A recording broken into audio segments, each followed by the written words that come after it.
पहलगाम में हुए भीषण आतंकी हमले की पहली बरसी पर पूरा देश एक साथ शोक और संकल्प के भाव में खड़ा है। 22 अप्रैल 2025 को बैसरन घाटी में हुए इस हमले में 26 लोगों की जान चली गई थी। वहीं एक साल बाद भी इस घटना के जख्म ताजा हैं, जहां एक और पीड़ित परिवार अभी भी नुकसान से उबर नहीं पाए हैं। हमले में जान गंवाने वालों के स्वजन के सीने में आतंक के वो निशान आज भी अमिट हैं, जिसने उनसे उनकी खुशियां और जिंदगी की मुस्कान छीन ली।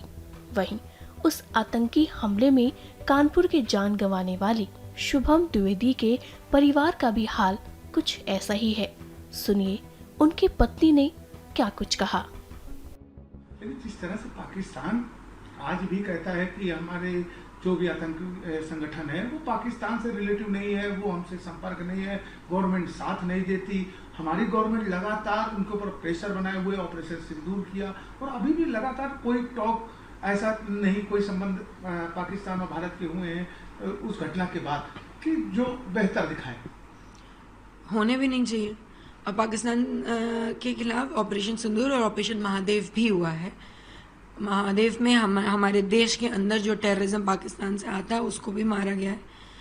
और कहते हैं ना कि अपनी गलती मानना और गलती ना मानना, ये इससे ये फ़र्क नहीं पड़ता कि गलती आपने की है या आपने नहीं की है।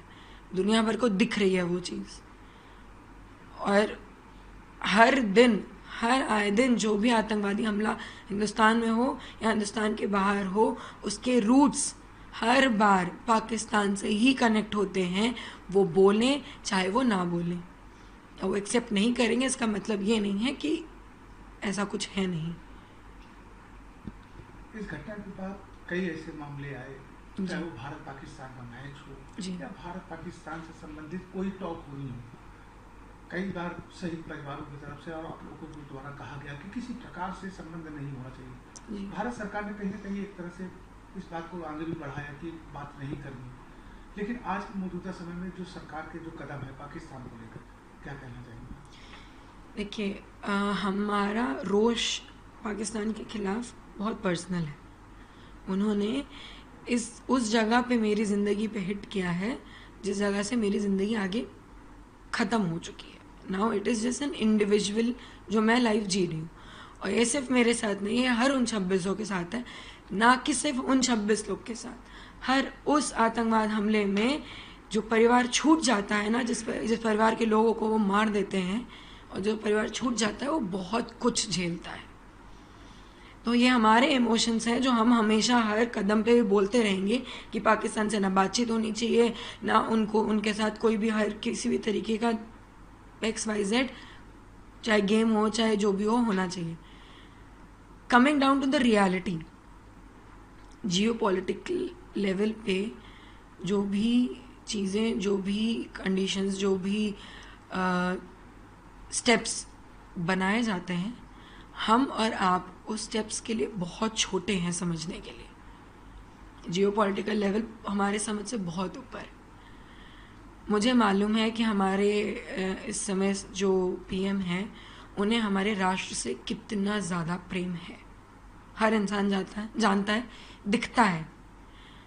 उसके बाद भी अगर कभी कोई स्टेप्स ऐसे उठाने पड़ रहे हैं जो जियोपॉलिटिकल लेवल पे हमारे देश के लिए ठीक है, तो हमारा रोष जायज़ है। लेकिन उनके स्टेप्स भी अगर बाई चांस हमारे थोड़ा भी खिलाफ जाते हैं तो वो भी कहीं ना कहीं उनके लेवल पे वो जायज़ होंगे। वो हम और आप समझने के लिए बहुत छोटे हैं। फिर भी हर तरीके से वो अपने देश के लिए और देश के खिलाफ खड़े हुए हर कदम, हर देश के लिए भी उनके खिलाफ खड़े होते हैं और अपने देश के लिए खड़े होते हैं। ये हमेशा देखा है हमने। तभी शायद इतने बड़े आतंकवादी हमले के बाद अटैक हुआ। कई आतंकवादी हमले हमारे देश में पहले हुए हैं जिनके खिलाफ कोई कदम नहीं उठे हैं। सब जानते हो आप न्यूज़ से ही हो, मुझे आपको बताने की ज़रूरत नहीं है। ठीक है, कुछ चीज़ों में हम नहीं समझ सकते, बट हमारा गुस्सा, हमारे इमोशंस, हम जिस लेवल पे सोच रहे हैं, क्योंकि हमने अपना प्यार, मेरी ज़िंदगी का सबसे अनमोल चीज़ खो दी है, तो मेरा गुस्सा अलग लेवल पे है। एक आखिरी सवाल, पहलगाम घटना को 1 साल होने वाले हैं और आप अपने भारत देश की बहादुर बेटी हैं कि आज भी उन आतंकियों और अपने मुखर होकर अपने पति की शहादत को लेकर लगातार आप मीडिया से बात करती हैं। जी, पाकिस्तान को क्या मैसेज देना चाहेंगे?